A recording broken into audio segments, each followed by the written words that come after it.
Keep your eyes on the prize, 'cause you can win. Win anyway. You've got too much to live for. Win anyway. Win anyway. This is only one chapter in your book. Keep reading, keep praying, keep Win healing. anyway.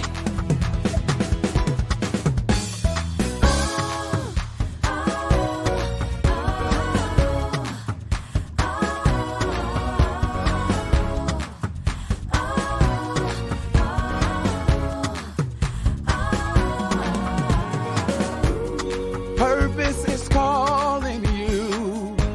Wake up, wake up, wake up. People are in your corner that you haven't met yet. Dreams, visions that you haven't unlocked yet. Hey, resources, relationships, revenue. It's just around the corner. Let's go, let's go. If you in the gym, win anyway. If you in your car, win anyway. If you at home, win anyway. Let's go. God is graduating my faith to God trust. is Graduating my faith to God trust. is Graduating my faith to trust. Trust you, I'll Lord. trust you Trust in the you, middle Lord. of this whole Trust you, Lord. way. Trust you, Lord. Trust you, Lord. I trust you, Lord. I trust you, Lord. I trust you, Lord. I trust you, Lord. I trust you, Lord. I have no other choice. I have no other choice. I have no other choice but to trust you, God. I have no other choice. I have no other choice. I have no other choice but to trust you, God. You fought too I have hard. no other choice. I have no other You choice. made it this I have no far. other choice but to trust you, God. You can't give I up have no other choice. now. I have no other choice. You can't give I up have no other choice but now. to trust you, God. Come on, come on.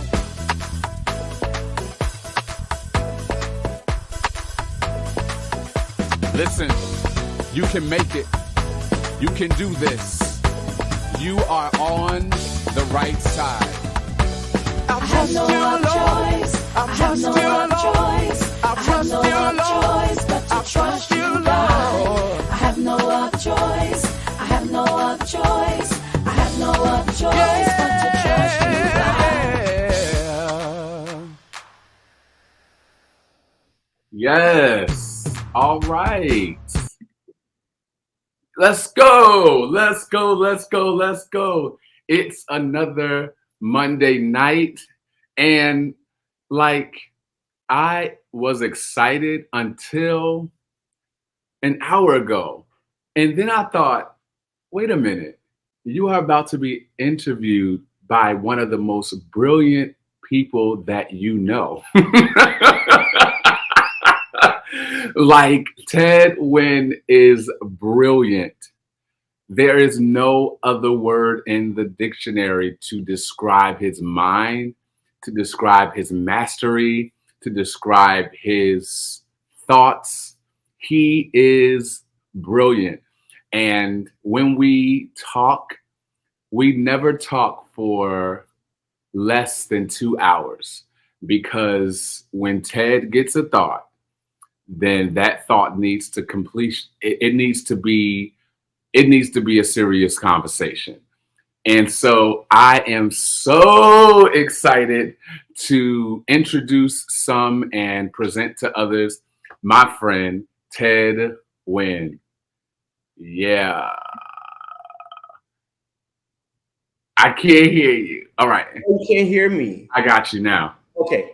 Yeah. How are you today? I'm good. I'm good. I'm good. Good. I'm excited to be doing this and having this conversation with you. I would like to say that I feel the same way. You are an incredibly brilliant person and somebody who I think thinks deeply about a lot of things. And we've had many incredible conversations and dialogues where we've been able to learn from each other and see a different perspective and a different take on the things we were discussing. And so, Yeah. you as someone who has been, writing and editing and ghostwriting for a long time, you've done it for many persons with many books. I'm curious to just dive into Winn anyway, Mhm. and just kind of have a conversation about this particular book and see where you are. I know people will have lots of questions. I hope I ask all the questions they want answers to in this moment. So let's just start here. For people who may be for the first time tuning in, Yeah. when did you start, or what made you have a desire to start writing books as an author? Not this book, but in general. Oh, wow. Okay. When I was in middle school, when I was in high school, I thought, yes, I'm going to be a teacher. Mm, But I loved reading books. I loved to read. mhm, I was the person that put his hand up to be the reader when the text was long. mhm, Um, but when I was in college, that was when I fell in love with writing. Um, mm. when I was in college, we had MySpace blogs. Yes. Ah, And I wrote a blog every single day of my freshman year. mm, Um, and so that kept me sane. I really had a voice when I was writing. mhm, And then you know, um, that thought, those writings, they convinced me that I had something to say. sure. So that began my journey for writing. I knew that I was going to be a teacher. I Mhm, knew that I was going to be a professor. I mhm. did not know that I was going to be a writer. That's fascinating. And so your writing, starting with blogs, um, obviously you foray that into something more substantive in terms of books.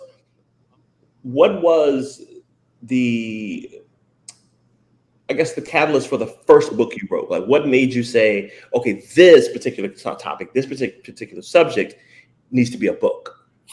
Yeah. So I was at Duke, um, and this was after um, my multiple degrees from Seton Hall. Hmm. Said I have to write a book that places God outside of the church.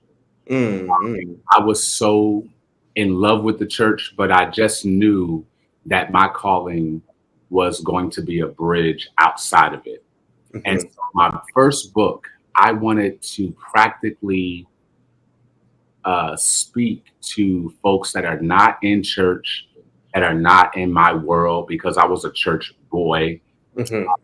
I wanted to show how God is in everything. Hmm. That was my impetus for that first book. I wanted to show that God is in the locked door, that God is in the billboard, that Hmm. God is in the t-shirt that you have ironed, that Hmm. God is in everything. Because when I was in seminary, um, the thoughts and the depictions and everything under, I guess, that roof, God was high. God was transcendent. Hmm. I liked God close. Hmm. So I wanted my writing to pull him close to the world. I Yes. didn't really want to be in church. And so that was the impetus to my first book. So you want access, is what I Yeah, hear. yeah, Yeah.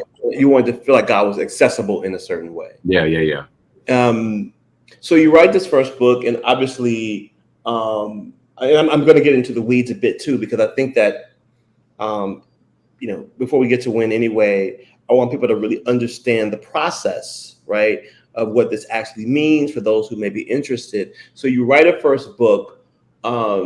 Great, you have a book. Now, what do you do with this book? How do you get this book to the readers? I guess two things. One, how do you know or find, or do you know who the audience is? Mhm. And if you know who the audience is, how do you get that book to that audience? Yeah, those are great questions that I did not ask. Because because I was in the throes of a master's degree, and God told me this is the season that I want you to write your first book, and I just didn't have a clue why He would tell me that when I was so busy with other things. Mm, Um, but I thank God, or my journey. I thank God for the naivete of mhm. that season, Sure. because I really didn't write to gain an audience. I Mm, didn't write to gain money. I mm, wrote because I felt like that was my calling. I mhm, felt like something I had to say needs to be put on paper. mhm, And so out of that naivete, um, I did everything. And so my pillars and my thought leaders are my grandparents. Everybody mm, knows that. But my grandparents, they were not educated the way I'm educated. My grandfather didn't learn how to read until he was 40 years old. So wow. if you can imagine, um, if if you lived in a world right now that you could not read, Mhm. you could not do anything. Yeah. And illiteracy is still a problem in the United States. Sure. And so he gave me an impetus to be educated. He didn't let that excuse stop him. Yeah. And I thought, like, he has a story, but the publishers would not read it. Mhm. Because when I was at Duke, I was now at my third degree, Mhm. and I was like auditioning for literary agents. I was shopping my books around, and Mhm. nobody wanted to like give me a meeting.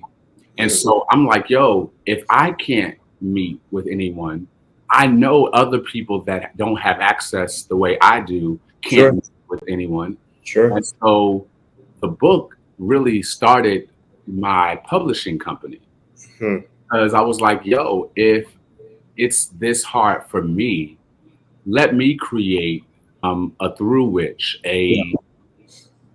a portal for other people that have a story to tell. Yeah. And so at the time, my wife at that time, she did all of the book covers, and she did the formatting, and I did the writing. And Mhm. so that was the start of our publishing company. And then I was at a church service in North Carolina, and my good friend Michelle, she introduced me to a pastor, and Mhm.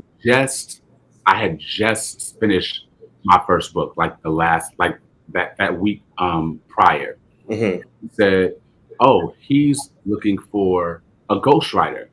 He's going to be your client." And Mhm. that was the start of my clientele, and that was all that you know I did for the first 2 years. So I think that my process was to imagine um, a gateway for others like me. Mhm. I think that's really incredible. I think that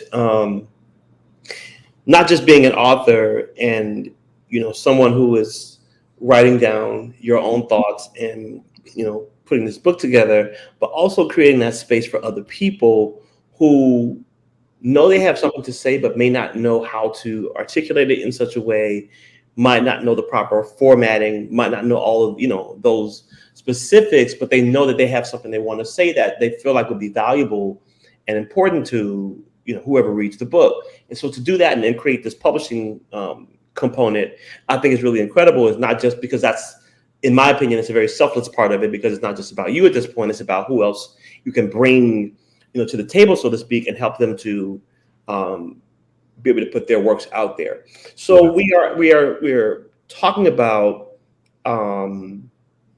this new book entitled "Winn Anyway," which I think is a great title for a lot of reasons. Why specifically this title for this book? I had an audience for this book. I wanted to speak to Black and brown men. Mhm. That was my audience. And I wanted to speak to the high school Black and brown men, the college Black and brown men. I just know that we need examples. We need mirrors. And I thought, yeah, I have a little bit of experience. Let me speak to my people. And everyone else, can learn from it. But that was my target audience. And so as a Black and brown brother, I thought, yeah, we're not going to read anything that doesn't hit us from the beginning. Sure. So I want a title that will stop them in their tracks if they go to Barnes and Noble. If I catch them at the airport, I want a powerful title that will catch their attention, and that's why I had my title. Yeah. So Winn Anyway. I love that the focus is Black and brown men. Why do you feel it was important or is important to have a book specifically for Black and brown men? Yes. So I was invited to Job Corps about 5 years ago. And I was shocked because I thought it was going to be a little, talk and then I'd go home. It was like 1,000 Black and brown people there that had so much to tell. And it was a mixed crowd. Some of them had gone to Job Corps after they went to jail. Some of them had Job Corps because they didn't do well in school. Some of them just were not school material. But as I learned from every single person that I met that day, I thought, wow, this is my audience. These people need hope. And prior to this book, I did not have a book to really speak to them because all of my books before this book were churchy. All of my books were preachy. All of my books were sermony. And I could not speak to them with those language barriers. And so that engagement set for this book. So you have this. The title obviously is Winn Anyway, and then I assume we would call it the subtitle. Yeah. How to turn obstacles into opportunities, which I think is great, right? So let me ask this question because you know me: is every obstacle something that should be turned into an opportunity, or is that possible with every obstacle? It's all about perspective. I don't think that everything that we do is a treasure. I don't think that every thought that I have is worthy of print, but it's about perspective, right? Because the same thing that will wake you up in the morning is the same thing that could put me to sleep at night. It's about perspective. And so that was really what I was really having to wrestle with in my own life. These are the cards that I was dealt with. How am I going to use this for good? So I love that. I think that when you talk about like the complexities of life for Black and brown men and anybody living in that skin knows what those are in a Yeah. very real way. Talking about how the power of your perspective and being able to look at something and say, okay, how can I make this particular challenge a teachable moment for me, something that I can draw from and learn from?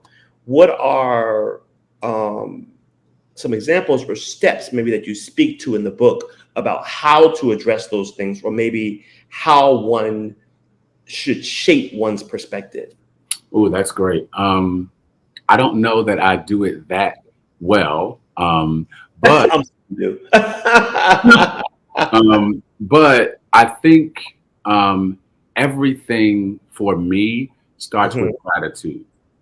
Um, Mm, I have to have gratitude for where I am right now, mhm, because there's a lust for what I am to accomplish that mhm, steals my gratitude for what I have right now. mhm, And so, if you are going to make it in this life, mhm, if you are going to make an impact, you have to have gratitude for where you are, and then mhm, you have to have an impetus to mhm, go beyond that. And I think that excuses are the catalyst for mhm, us to do our best work. mhm, Um, I think that if you do your best work right, then your mhm, excuse can become an engine. mhm. It doesn't have to be the thing that defines you. It could be the thing that launches you. We talk about one of the things that you said on the book. One of the phrases there is, "My father left when I was 15," and um, there are a lot of men who have grown up without a father, maybe not absent like completely, but maybe not in the home, or not living in that same space, not being affirmed, educated, inspired, taught on a daily basis.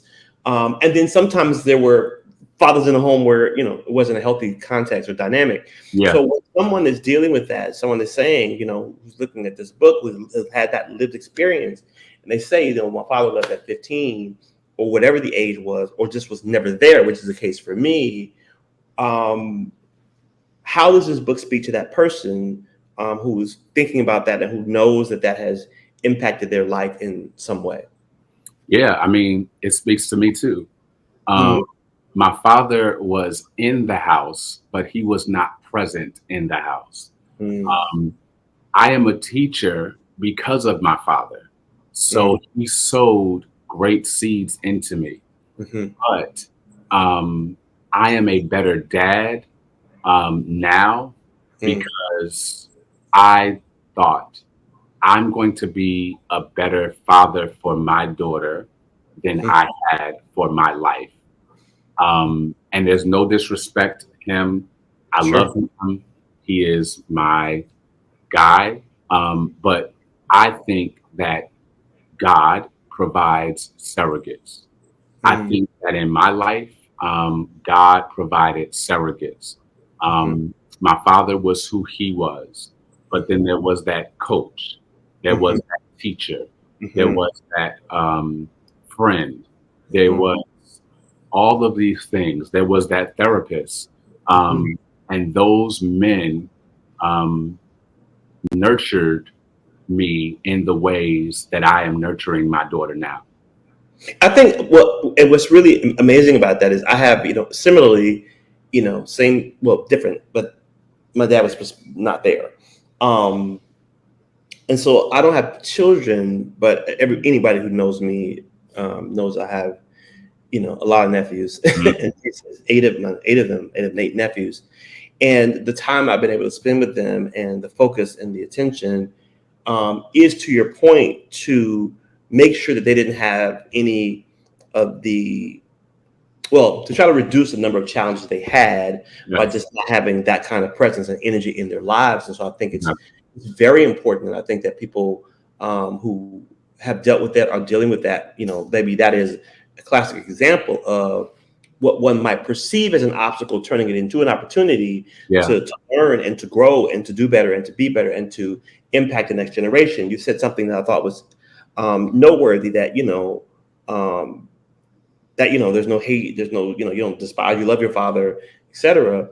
But I do think that we have to be mindful that the hope is that every generation gets better, right? Yeah. And so it's not, our parents most of them did the best they could. They did what they knew, and you love them, you appreciate them. But when you learn better, you do better. In my family, we're having conversations around corporal punishment.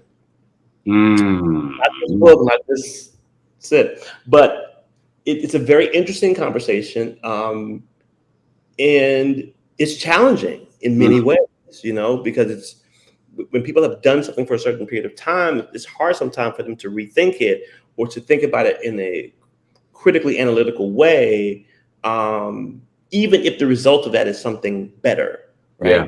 Because it's foundational in many ways. One of the other things that I liked on the book in terms of the quotes, which you talked about, mentioned someone who'd been incarcerated. Now, I've not been incarcerated, but I know many people who have, and the many challenges that it presents when folks, especially if you're convicted of a felony, in terms of getting a job, or getting an apartment, voting, etc. How do you think this book speaks to someone who maybe has been incarcerated, or maybe is incarcerated and is anticipating being released? What would you say to that person in terms of how this book would be beneficial or helpful to them? Yeah. So I've never been incarcerated myself, but my grandfather was, and he was incarcerated in his early teens, and that incarceration, it crippled him for quite some time, because when he got out, he could not work where we work. Because his record said no. But he worked at a paper company for, I think, 30 years. And then he started his own business. I saw this man that did not read until he was 40. When he died, he had 2 properties. One is over $1 million, and one is in Georgia that his wife is now at right now. And I saw him succeed. I saw it with my own eyes, like the dedication, the hard work, and the lessons that I received from his life have been my degree. And so I know that it will take hard work, but I think everyone can get something from this book, because I think, like his story, there are some folks that you have a bad record, but that's not where I think you need to stay. Yeah.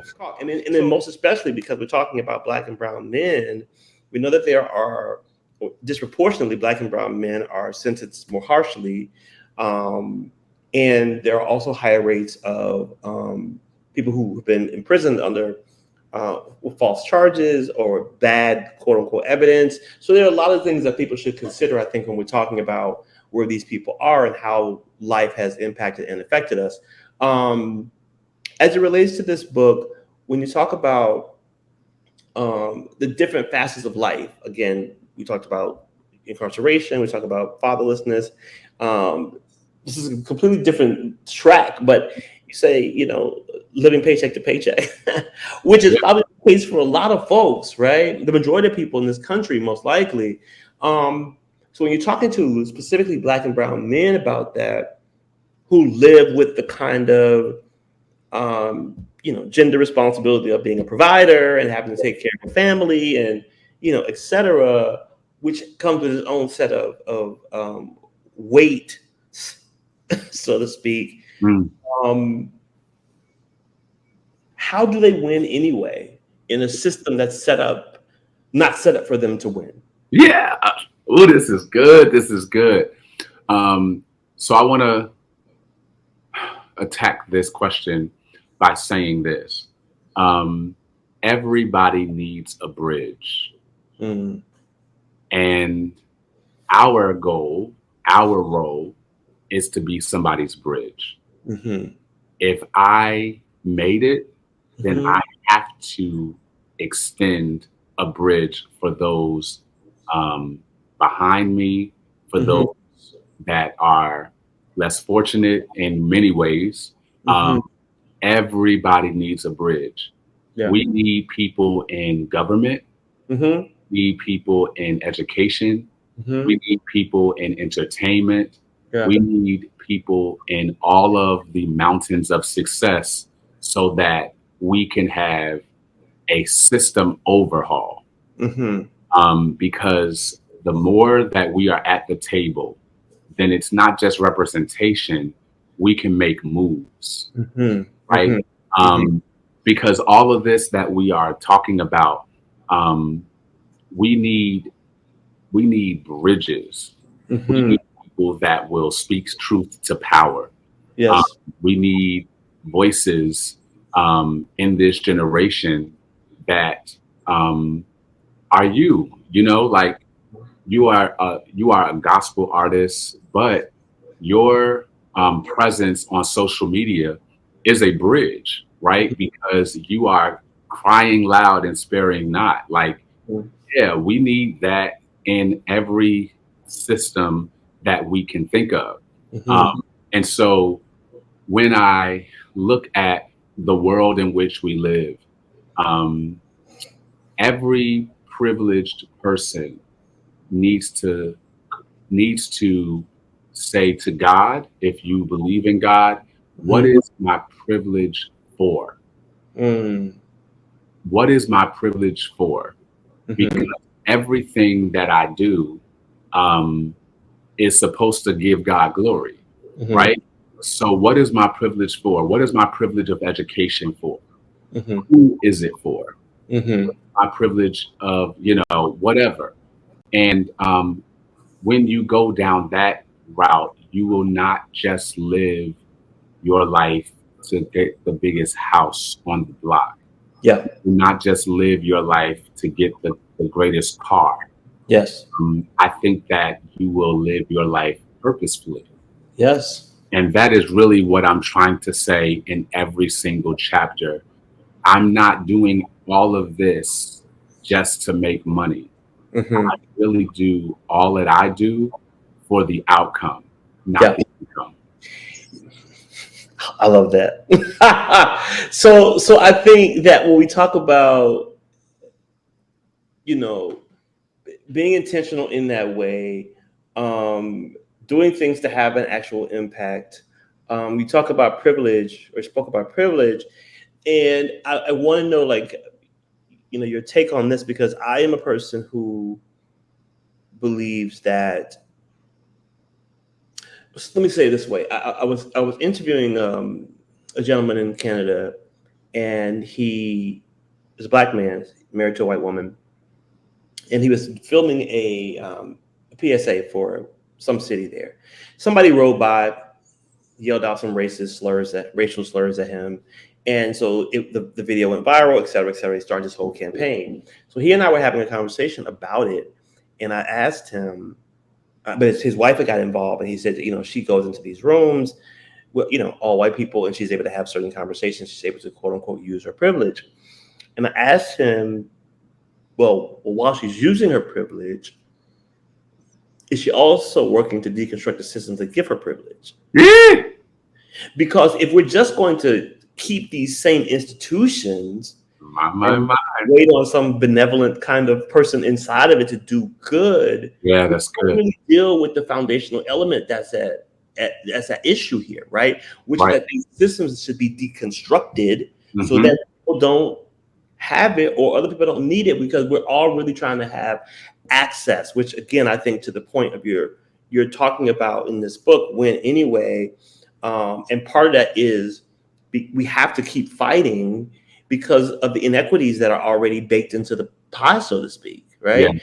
So I think that this is your interview, not mine. So I want to know, like, more of what you think about how that should be actualized? How should people actually, who have power and privilege, use that to deconstruct systems so that the Black and brown men, who were the focus of this book, don't have to deal with the challenges that have been baked into American society for us? Yeah, I mean, everybody is on the battlefield, right?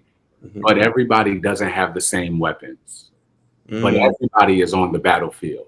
mhm, So if my weapon is my mind, I need to write. If your weapon is your songs, you need to sing. mhm, Um, there are some people that need to be on the front lines tearing up the stuff mhm, because it just has to be torn down. mhm, There is no use for all of this. mhm, I think, like, Martin Luther King was a great man, mhm. but we would not be here without Malcolm X too. Sure. Both of them represented um, a front line that was diverse. Mhm, They were on the front line doing what they could with mhm, their resources. And I think we need to do that too. I think that, especially with the church, I think that it's too insular. I think mhm, that we are too caught up in um, our churches, our sermons, and there are very few churches that are reaching out and expressing what you're expressing right now. I mhm, just think that is the church's job. Um, mhm. and I think that we're doing a poor job. Well, yeah, I think you're right, and I don't want to pivot too hard, but I think you're right, and also when I look at what we're talking about, what is the church in that way? Because we know that there are many iterations of the quote unquote church, and what I find very fascinating is that the Black and brown men who are the target audience of this book will have very different lived experiences, very different politics than white men who also identify as Christian, in their churches. And so there's also this kind of divide. There are conversations that people don't want to have around race for, I guess, obvious reasons, right? Because it makes people feel uncomfortable. People say they don't know how to deal with it. They don't know how to respond to it, which I think is a load of crap. I think that when you see something wrong, you say it's wrong. You call out injustice. Like, it's not complicated to say that's wrong.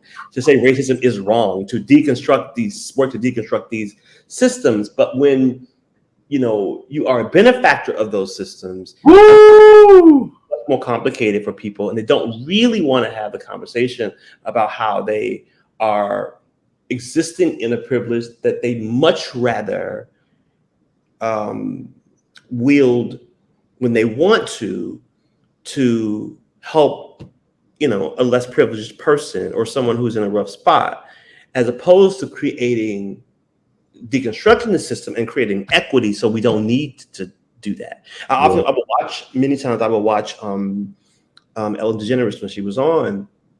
She was also doing, always doing something incredibly kind for families and people, and while it was great to see that, I would often say, man, if we lived in an equitable society, then she would have to do that. There'd be no need to do that, Right. right? And we don't need to donate coats, to a family, of six, because the father lost his job or they got burned out or whatever the case is. But when we don't have an equitable society, which is what we should all be working for, then we Yeah. do have these instances of where that happens. And so I think that talking about winning anyway is something that's very real for us because we do have these challenges. One of the other things you said on one of the quotes was, and I'm paraphrasing, was saying, it takes me twice as long to get things done. And so do you think about that in an individual way or a systemic way? Like, it's taking Ooh. me twice as long to get things done because I'm a procrastinator, or is it because I'm a Black or brown person, it takes me twice as long to get things done because of all of the things I have to to push through, to Yeah. soldier through in order to get to said goal? Oh, that is great. I did not think that way when I was writing it, but that is a definite angle. Um, I was thinking about um, my stroke, right? So it takes twice as long for me to get things done post the stroke. Mm, When I think about disabilities, I think about people that are walking with a cane. I think about amputees. I think about, you know, everyone that's dealing with something that is seen and something that isn't seen. mm, That was my target audience, but it kind of works, as a Black man. And I really want to get your input, because as a Black man who now has to apply this year for my PhD, mhm, knowing that affirmative action has been taken off the table, mhm, right? Knowing that, you know, they are cutting the budget for us. mhm, When I graduated from college, mhm, I was blessed with a full scholarship in the name of Dr. Martin Luther King. mhm. And I thank God that I had that scholarship because I would not have gone to college without it. Mhm. But that funding has now been cut, even Mm, at school. So there are no MLK scholars that can say I've had a full scholarship. mm. Everything is either folding or um, it's harder. And Yeah, so yes, I um, yeah, that's brilliant. But I know as a Black man, especially with the systems that are created against us, that sure. it's harder. Our is harder. Our journey is harder. Mm. Um, it's harder. Yeah, I think it is. I think it is more difficult, and I think it is harder, and I think we have to acknowledge that. But again, not to your point, not let that be something that stops us from trying, right? Because and we all can get fatigued and get worn out, and I get it. But we have to do the best we can to keep moving forward. I think that when we talk about um, education and what's happened with the Supreme Court decision, um, really impacting how affirmative action helps us get access to spaces that we've traditionally been denied. We see this kind of national campaign of white grievance. Ooh, And I think that as Black and brown, men specifically, we have to really pay attention. I was talking to a friend of mine about this today, actually, and I said, these systems, this governmental structure that's in place, was set up, in a way that created, supposedly checks and balances, et cetera. But you have to understand that you and I were never part of the equation, right? When the Constitution was written, the Bill of Rights, like they weren't talking about you or me.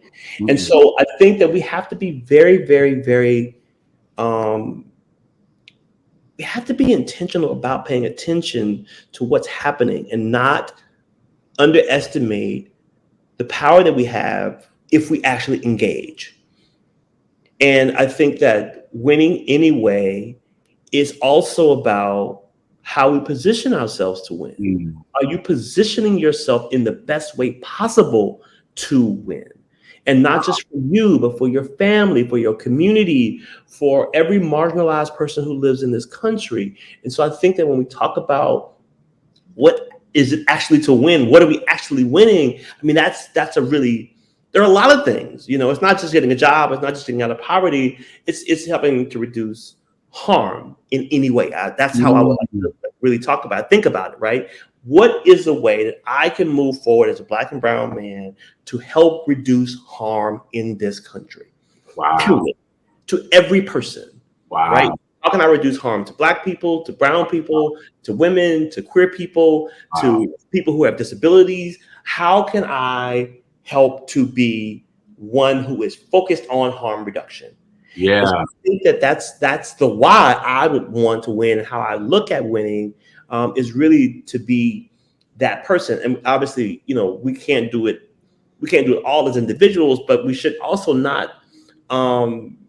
We should be understand the value that we do have as individuals, because I think sometimes when people say things like, "Oh, my vote doesn't count," or "It doesn't really matter," it actually does. Think about what's happening in Florida right now, right? Yeah. And that gubernatorial race I think it was 16, whatever it was, with Ron DeSantis and Andrew Gillum, was decided by 30,000 votes. 30, that's it. And I am absolutely sure there are many more than 30,000 registered people who were eligible to vote who didn't vote. And it changed the outcome of things. People who didn't vote in the 2016 presidential election, right, where Donald Trump became the president, him becoming the president gave him the power to put 3 justices on the Supreme Court. 3 in one term. That never happens, but it did. And that Supreme Court is now shaping policy that is going to impact us for generations, to the point that you just made about education. Yeah. And so we have to position ourselves to win in all of these spaces. And it's incremental. Sometimes, it's small, right? It may not be like you get one presidential election or you get one mayoral race and then everything is turned around in 6 weeks. I think people think that too. That's just not how it works. It takes time. You got to stick to it. One of the things that we're dealing with in the political sense is conversations around the age of the current president. Yeah. And I'm very resistant to ageism, right? I think it's horrible. But there are people who have these ideas around age, Black and brown people, men specifically in this conversation. I'm too old, it's too late.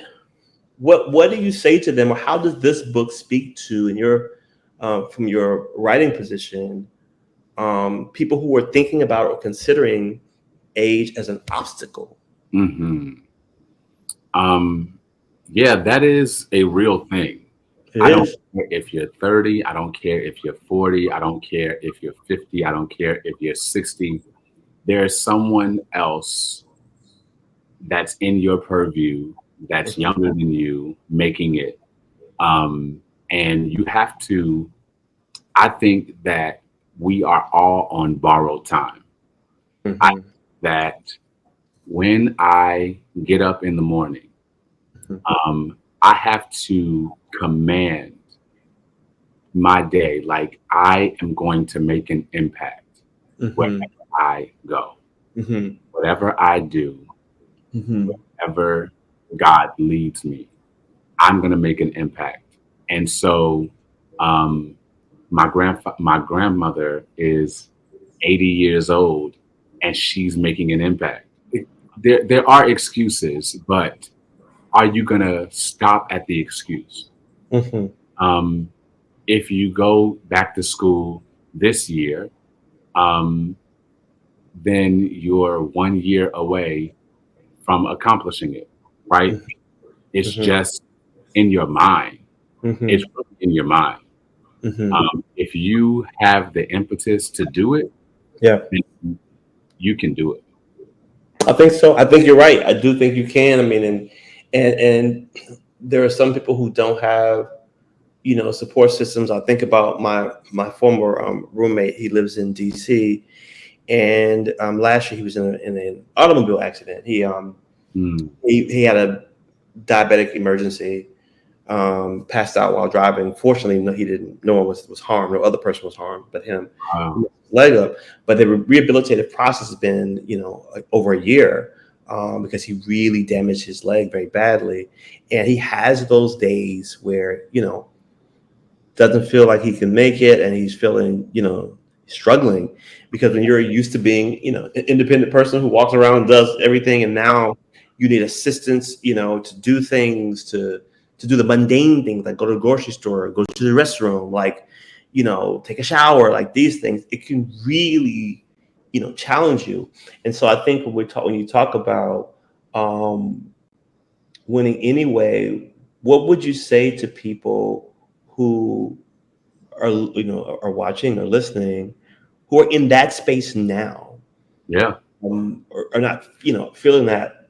So I don't, and let me say this: I don't know details. So before anybody, says you don't know exactly what happened, I don't know what happened. I don't No, know. no, no. But today,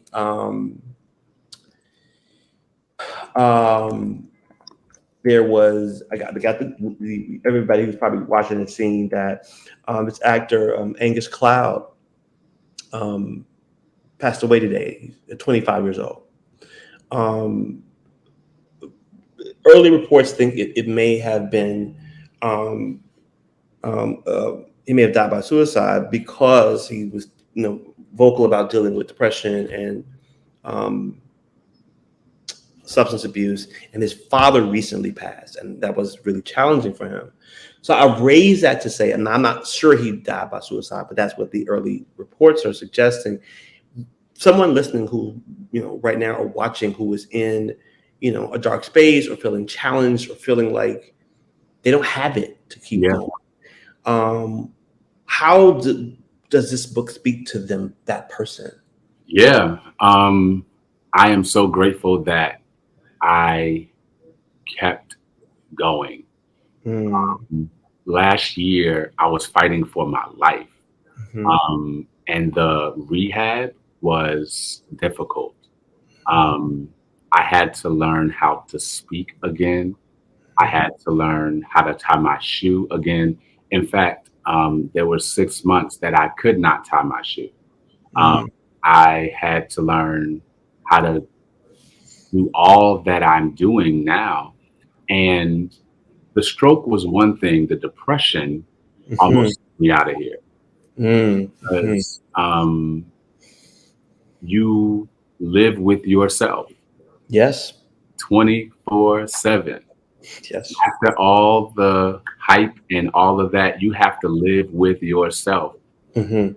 You are not strong every single day. That's right. And so I think that this book will help anyone dealing with depression or dealing with a disability or dealing with the lifing of life. Like there are seasons where it's just really, really hard. Yeah. And I thank God that I kept reading in my life. I kept doing. I could not type. I could not read a book. So you know what I do for a living. Yes. Thought I have to stop my companies because I can't read. Hmm. And that was humiliating to me. Um, Mm. but every single day, something in me that I was going to try every single day at my level. Yeah. Um, that has helped me. So I want to speak to someone right now, like every single day, just do something different. Every single day, go toward the goal. And if this is the rest day, then take a rest, right? Because you need rest as much as you need the impetus to go forward. Hmm. You know, yeah, We think about winning. I mean, most people think of a competition, right? You're competing against someone or something, and there's a goal. But one of the key things, I think, to the point you just made about anyone who is a great competitor, is they understand that they have to have rest. You have to give your body, your mind, your emotions, your spirit an opportunity to rejuvenate, to be restored. And sometimes it's okay to just unplug for a moment, yeah, and take a beat.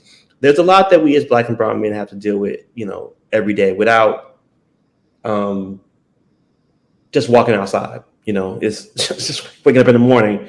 yep, There are challenges baked in to how society operates, specifically as we are concerned. And so I do think that rest is an important part of this entire equation. I think that was a very important point, and to talk about the perseverance that you had to have in order to rehabilitate yourself. and to get back to the place where you are so that you can do what you love, what you feel called to do, thing that you feel, one of the things you feel is purposeful about, your life and your existence. And so as people are looking at this, let me deviate just a bit. Let's talk about how people can actually get this book. Okay. Now, let's do that before we Yes. Y'all can go to my website. That's on my shirt, SeanSaunders.com. It's on my website, and that is where you can get it.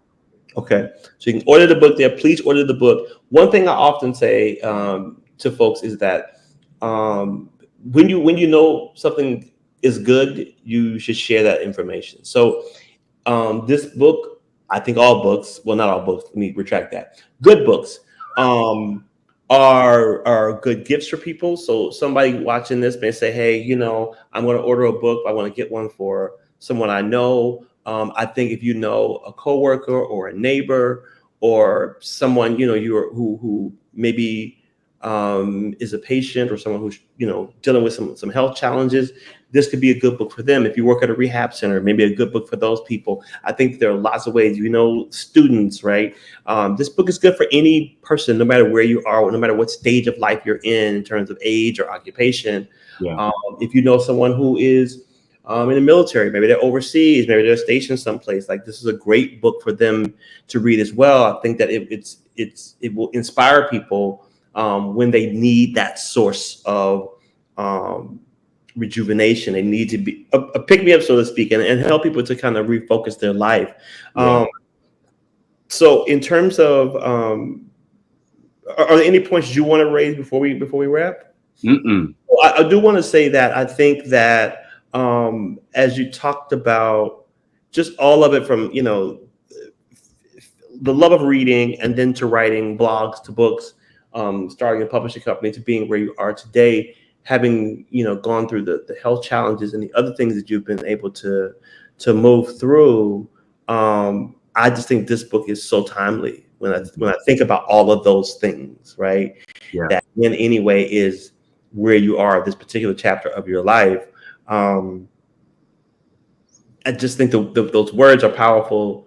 We think about what it actually means to win for folks, and that'll mean different things for different people, different stages of life. As we went through, kind of whether that's in school, whether that's in politics, whether that's in your physical health, your mental, emotional health, whether that's in your relationships with your spouse, with your kids, with your mother, your father, all these things. I think this is a great source for Black and brown men. So I hope everybody gets this book today. Go order it today. Wow. I am so overjoyed that you have taken this time to be with me, and you are brilliant. I don't know another word. Now I'm thinking about the sequel to Win Anyway, because you just messed me up. You have to talk after this interview. That'll be great too. I think that, and I'd love to. We should definitely have some more dialogue like about this. I mean, one of the things that I think is important to know, there was supposed to be a meeting, and I don't want to get too specific, that was supposed to happen after the George Floyd murder between some Black and white Christian folks around just some issues and some challenges that we were talking about, and the meeting, it never happened. But I do think it's a really important point to make. It's an important conversation to have about where we are in our country, especially as it relates to faith-based systems. It's just fascinating to me that most Black folks who identify as Christian vote Democrat, and most white people who identify as Christian vote Republican. I think that's really fascinating when you think about faith-based people who are voting in very different ways because they have very different agenda items. And one group seems to be voting for, things connected to their ideology around, religion and what they feel is right and wrong, et cetera. While the other group definitely has that consideration, the other group being the Black group, they're really also voting for their survival, right? To live and to be allowed to thrive without fear of retribution or, just even the backlash that happens. Like, we have a quote unquote win with someone like Barack Obama, and in the backlash, we're still dealing with it. Yep, Still dealing with it. that's right.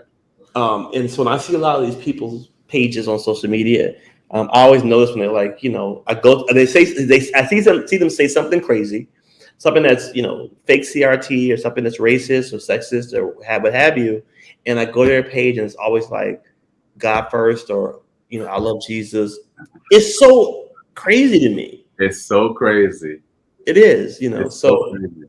anyway, Sean, it's been great. I appreciate you including me in this conversation. And I Yeah. hope everybody goes to order Winn anyway immediately. Will people be able to see this after? Yes, yes, yes. It will be up, and I'm gonna edit it and all of that. It'll be up. Yeah. Okay. It sounds great. I love you, my friend. I love you too. I love you too. That is Ted Winn. He is amazing. You need a friend like Ted Winn. If you are doing anything, you need someone that will interrogate what you are missing, right? He is a friend that goes to the blind spots, right? In our society, in our culture, in our church. Um, and I am grateful that our lives have crossed, and he is my good friend. Listen, this is another interview from Monday Night Live. I thank you for rocking with me. I thank y'all for sharing. I thank you guys for um, your chat, because I just saw that y'all were chatting. I'll see y'all when I see you. All right. I love y'all.